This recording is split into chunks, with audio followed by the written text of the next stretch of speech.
the ultimate dog race to the fast-paced human race, the best-selling trucks are built Ford Tough. When traffic congestion changes, the threats to your car's engine change. That's why Quaker State has engineered intelligent oil. Oil that senses the changing threats in your engine and adapts its own molecular structure for continuous protection. So whenever the driving conditions change, so does Quaker State, the intelligent oil for longer engine life. Now buy a case of Quaker State and save up to $6 rebate for other store purchases. See store for details. We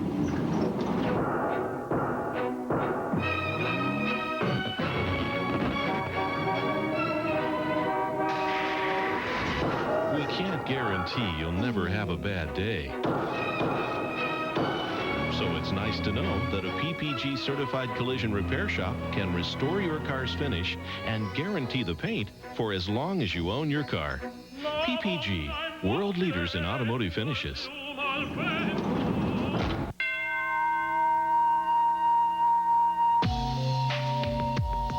Saturday at 4:30 Eastern, Charles Williams takes on Marquis Sosa in an NABF Light Heavyweight Championship.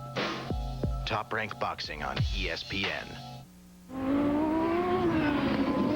Back in Portland, very scary situation just now in the pits as Danny Sullivan came in for his stop. Many of the leaders were in as well, and suddenly a fire erupted on Danny Sullivan's car.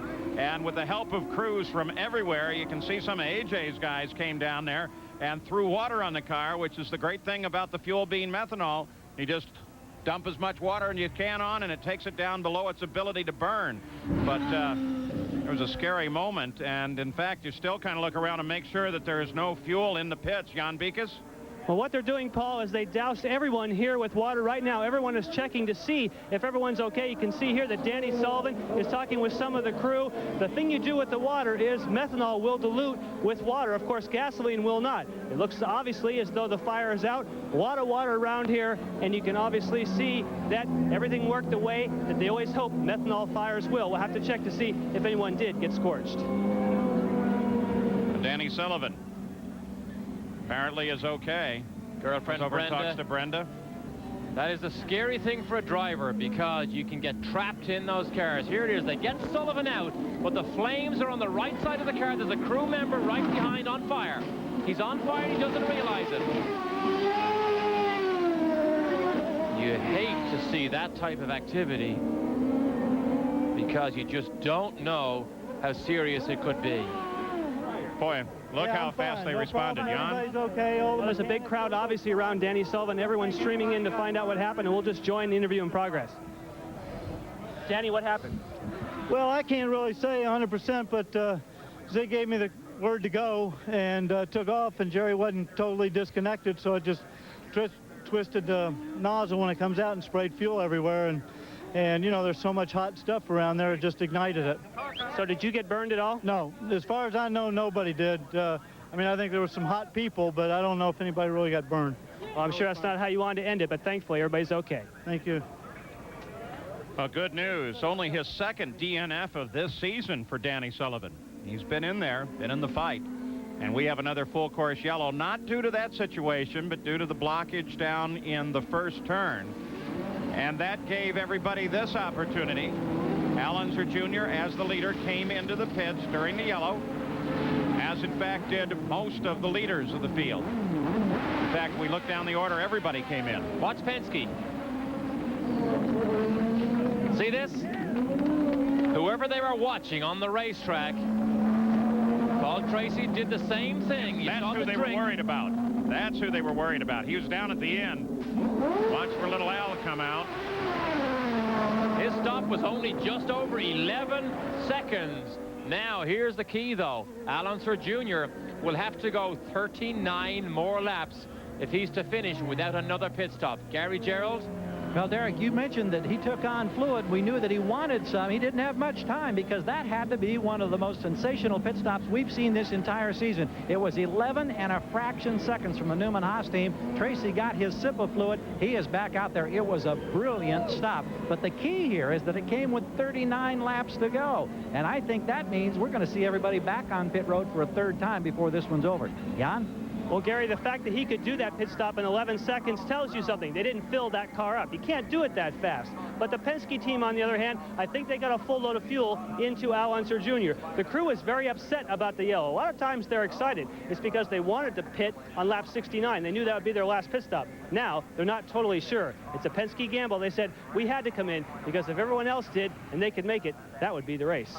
We're under yellow at lap 66. Thank you, Jan and Gary. This is Danny Sullivan's onboard camera during that stop, which resulted in a fire.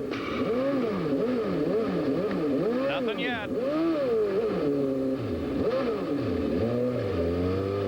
And now they can see they got a real problem. They're going to try and drag it back, but apparently not a fire yet. Now it's something's burning over there on the car's right side. That's the trouble with methanol, is you can't see the fire. And that's A.J. Foyt's crew that you see dump the water onto Danny Sullivan's car. So everybody lends a hand when trouble like this breaks out. And Danny, being no fool, took a quick exit from the car, almost an ejection seat.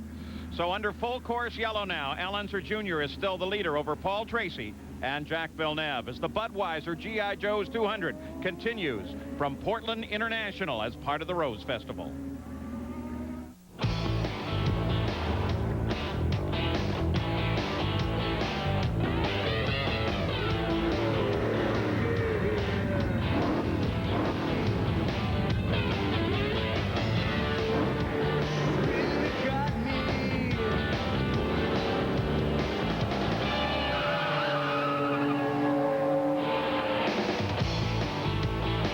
Firehawk, born at Indy, driven everywhere.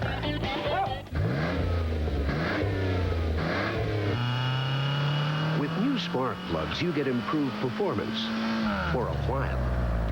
But only Bosch Platinum has a pure platinum center electrode that's heat fused for an airtight seal. So Bosch Platinum reaches its self-cleaning temperature faster for full engine power over a longer performance life, which means you'll replace a lot of other things before you change your Bosch Platinums. Bosch Platinum, the ultimate spark plug. They're the young guns of racing. And on their Sunday afternoon showdown, these next generation superstars start with the next generation Die-Hard battery. The longest lasting Die-Hard ever. The same Die-Hard you can buy at Sears. Don't trust your Sunday drives to anything less. Still under full course yellow, Al Unser Jr. is the leader of the race. Let's go to the pits right away. Begin with Jan Beekes. Paul, you talked about the A.J. Foyt crew working on that fire with Danny Sullivan, but that was because Eddie Cheever had just come in with a problem. What put you out? I had a cooling problem. One of the clamps fell off and I lost all the water. In the beginning of the race, I lost first gear, so it wasn't that good of a weekend. Now tell me, were you there when that fire broke out, Yes, or were you already back here? I'm glad that we have such a good crew. I'm actually, now that I saw what a good job they did with Danny, I'm sure if we have that problem, I have no problem at all. They'll put it out there. Seconding is firemen. That was very ugly. I don't know what happened, but I think Danny pulled away with the fuel vent still on, and there was methanol all over the place. And all of the crews around there, everybody kicked in and made sure there was a lot of water spread around. But things like that can get ugly very quickly. Now, I know you've had some personnel changes here at A.J. Foyt Racing. The engineer you worked with is no longer with you. Is that kind of disrupting your rhythm right now? I think he had to go back to Lola to do some design work. He was working for us part-time. We've had, I think our biggest problem is that we've been snake bit the last 4 races and we can't seem to get a rhythm back, but we'll pick it up. We're still in an evolving mode right now, but the help, we still get consistent help from Lola, and that engineer was on loan to us. Now they've called him back. We know you'll be back. Let's check in with Gary Gerould. Well, now the guessing game really gets underway in earnest regarding the fuel situation and the remaining laps, because the normal distance here at Portland is about 35 laps, and we saw Tracy go 35 laps early along with Villeneuve in terms of fuel economy. Each one of these laps under yellow is helping these teams. We asked Tom Wirtz here, who is in tune with both the Newman Haas drivers, Michael Andretti and Tracy, about that great stop for Tracy, under 12 seconds. I said, did you get a full load of fuel? He grinned, he says, we think we got enough fuel we're going to need. We're hoping we can go all the way. But I think you clearly get the feeling it is going to be a guessing game. They may need one more yellow before this is over. Paul? Well, 2 thus far today, though the good news is they also were able to get some sweepers out on the course during this yellow and clean up some of that rubber debris that has been on the edge of the racetrack. Under yellow, Al Unser Jr. is the leader. Paul Tracy is second. Jacques Villeneuve is second. Don't forget Sunday Night Baseball, San Francisco Giants versus the LA Dodgers. The Giants' Barry Bonds has had to pick up the slack due to the injury to Matt Williams. And as usual, the 3-time National League MVP is putting up some impressive numbers. That game tonight, 7:56 Eastern. We're ready to go green racing once again. They circulate, heading for the pit straight.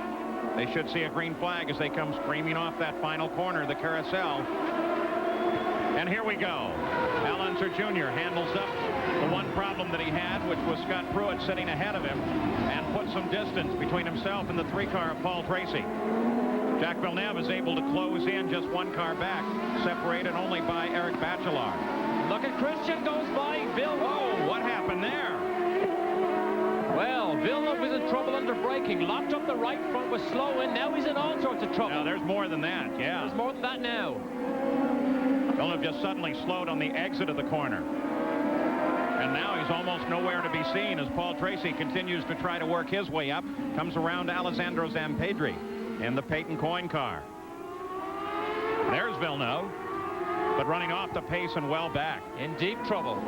Something wrong with Jacques Villeneuve. We don't know. In deep trouble. Look at the traffic jam behind him, and Johansson goes to the outside. Big Mo is in there. And in fact, Jack's trying to keep out of the way as the rest of the field comes stringing past.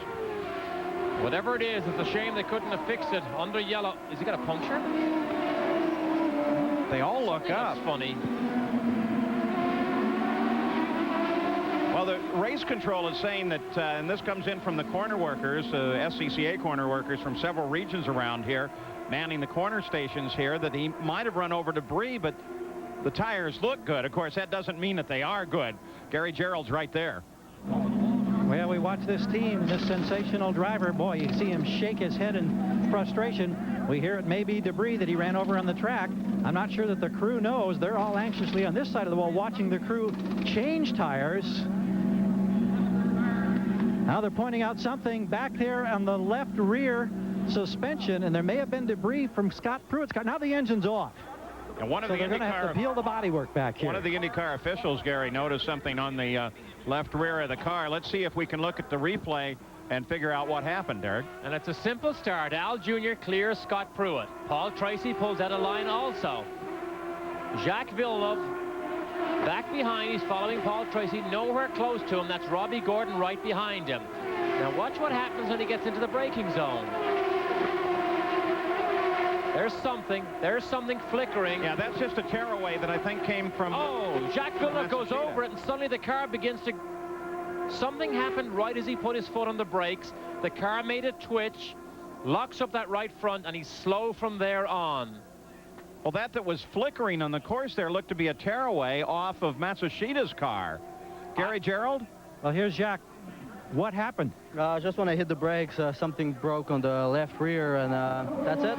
Do you know if it was suspension, or was it a rotor in the braking, or do you have any idea? It must have been in the suspension because the right front was raising up in the air. Possibly a shock mount? Could be. Boy, how tough is this after this terrific run that put you on the pole with a new track record? Yeah, the car was pretty good. We were pretty low on downforce, and with the heat, the car was sliding a lot. It was a hard race, but we were keeping our position, and it was looking good for the end. And it doesn't help as far as that championship is concerned right now either, does it? No, definitely not. Well, he continues a wan smile, and he looks ahead now to the next event. It'll be at Elkhart Lake. No points for Jacques Villeneuve today. Interesting problem, though, on a car that is very strong, that Renard. Yes, it is. That was a surprise. And Barry Green's philosophy for these middle-of-the-season races is no consistency. We need to go for race wins. Interestingly enough, one of the observers here this weekend who, although he won't say he was watching Jacques Villeneuve, was Bernard Dudot, the engine designer from